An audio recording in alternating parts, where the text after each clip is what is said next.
خط الصحابہ۔ ٹاپک: حضور صلی اللہ علیہ وسلم کا حضرت عمرو بن ابسہ رضی اللہ تعالیٰ عنہ کو دعوت دینا۔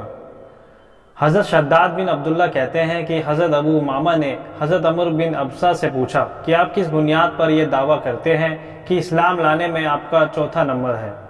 انہوں نے فرمایا، میں جاہلیت کے زمانے میں لوگوں کو سراسر گمراہی پر سمجھاتا تھا، بت میرے خیال میں کوئی چیز نہ تھی۔ پھر میں نے ایک آدمی کے بارے میں سنا کہ وہ مکہ میں غیر کی خبریں بتلاتا ہے اور نئی نئی باتیں بیان کرتا ہے۔ چنانچہ میں اونٹنی پر سوار ہو کر فوراً مکہ پہنچا۔ وہاں پہنچتے ہی معلوم ہوا کہ حضور صلی اللہ علیہ وسلم چھپ کر رہتے ہیں اور آپ کی قوم آپ کی مخالف اور بہت بے باک ہے۔ میں بڑے ہیلے بہانے کر کے آپ تک پہنچ گیا۔ میں نے عرض کیا، آپ کون ہیں؟ آپ نے فرمایا، میں اللہ کا نبی ہوں۔ میں نے عرض کیا، اللہ کا نبی کسے کہتے ہیں؟ آپ نے فرمایا، اللہ کی اور سے پیغام لانے والے کو۔ پھر میں نے عرض کیا، کیا واقعی اللہ نے آپ کو پیغام دے کر بھیجا ہے؟ آپ نے فرمایا، ہاں۔ میں نے عرض کیا، اللہ نے کیا پیغام دے کر بھیجا ہے؟ آپ نے فرمایا، اللہ نے مجھے یہ پیغام دے کر بھیجا ہے کہ اللہ کو ایک مانا جائے اور اس کے ساتھ کسی چیز کو شریک نہ کیا جائے، بتوں کو توڑ دیا جائے، رشتوں کو جوڑا جائے اور ان سے اچھا ویوہار کیا جائے۔ میں نے آپ کی خدمت میں عرض کیا، کیا دین کے معاملے میں آپ کے ساتھ کون ہے؟ آپ نے فرمایا، ایک آزاد اور ایک غلام۔ میں نے دیکھا تو آپ کے ساتھ حضرت ابوبکر بن ابو قحافہ اور حضرت ابوبکر کے غلام حضرت بلال تھے۔ میں نے عرض کیا، میں آپ کی پیروی کرنا چاہتا ہوں، یعنی اسلام کو ظاہر کر کے یہاں مکہ میں آپ کے ساتھ رہنا چاہتا ہوں۔ آپ نے فرمایا، ابھی تو تمہارا میرے ساتھ رہنا تمہاری طاقت سے باہر ہے، اس لیے اب تم گھر چلے جاؤ اور جب تم سنو کہ مجھے غلبہ ہو گیا تو میرے پاس چلے آنا۔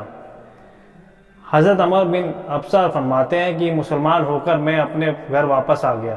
حضور صلی اللہ علیہ وسلم ہجرت فرما کر مدینہ تشریف لے گئے۔ میں آپ کی خبریں اور آپ کے حالات معلوم کرتا رہتا تھا، یہاں تک کہ مدینے سے ایک قافلہ آیا۔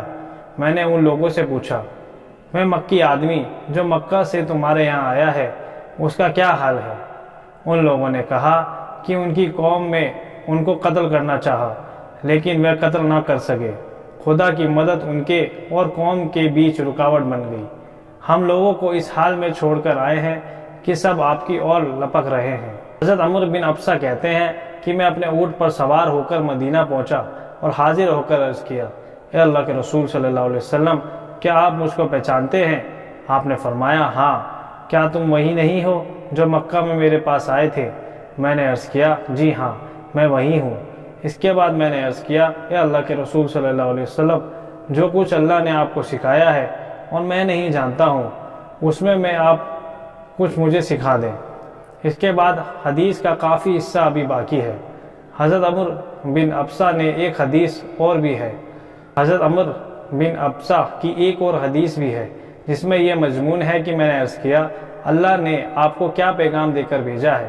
آپ نے فرمایا، یہ پیغام دے کر بھیجا ہے کہ رشتے ناطے جوڑے جائیں اور انسانی جانوں کی حفاظت کی جائے، راستوں کو امن والا رکھا جائے، بتوں کو توڑا جائے اور ایک اللہ کی عبادت کی جائے، اس کے ساتھ کسی کو شریک نہ کیا جائے۔ میں نے عرض کیا کہ یہ حکم جو اللہ نے آپ کو دے کر بھیجا ہے بہت اچھے ہیں، اور میں آپ کو اس پر گواہ مناتا ہوں کہ میں آپ پر ایمان لا چکا ہوں اور میں آپ کو سچا مانتا ہوں۔ کیا میں آپ کے ساتھ ٹھہر جاؤں یا آپ جو مناسب سمجھیں؟ آپ نے فرمایا، تم خود دیکھ رہے ہو کہ جس دین کو لے کر میں آیا ہوں لوگ اسے کتنا برا سمجھ رہے ہیں، اس لیے اب تم اپنے گھر چلے جاؤ۔ جب تم میرے متعلق یہ سن لو کہ میں اپنی ہجرت والی جگہ پر پہنچ گیا ہوں تو اس وقت میرے پاس آ جانا۔